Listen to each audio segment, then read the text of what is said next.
Hello, mdau wa Elimika.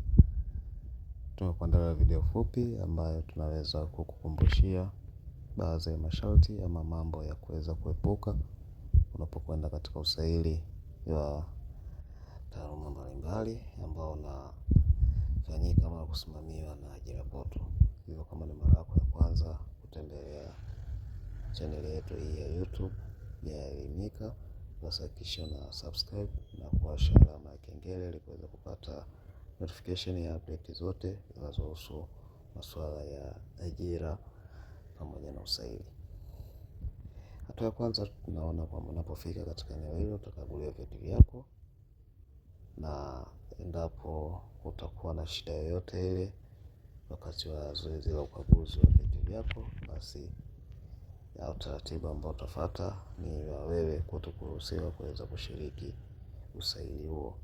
Kwa hiyo kama wewe umechaguliwa na umeitwa kwenye usaili, basi hakikisha kwamba unapanga vyeti vyako vyote, na hakikisha vyeti vyako vyote ulivyotumia kuombea nafasi hiyo ambayo umeitwa kushiriki usaili unaviandaa vyema na majina yote yafanane. Kama kutakuwa na changamoto, basi hakikisha unatafuta affidavit ama deed poll kulingana na changamoto ya majina ya vyeti vyako.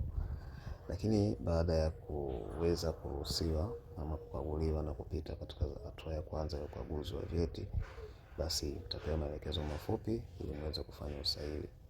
Sasa usaili wa online utakabidhiwa kompyuta, maana utakaa katika chumba ambacho kina kompyuta, na baada ya maelekezo mtaambiwa muweze kulogin. Kwa hiyo ukishindwa kulogin, basi itakuwa ni changamoto ya kuendelea na usaili.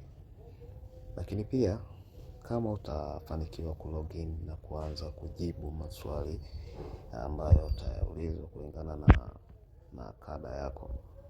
Mfano, katika picha tunaona msailiwa amefanikiwa kulogin na kuendelea kujibu maswali hayo ya mtihani online, lakini ame-minimize.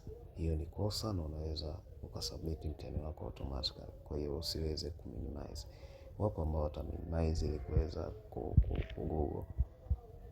Kama tunavyoona katika picha, huyo ana google majibu ya swali la psychology.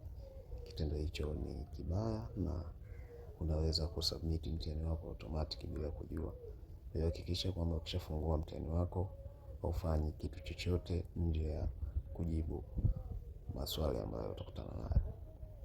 Kwa hiyo hakikisha kwamba hautoki nje, hau-minimize, haufanyi aina yoyote ya cheating ili kuepusha mtihani wako kuweza kujisubmit automatic.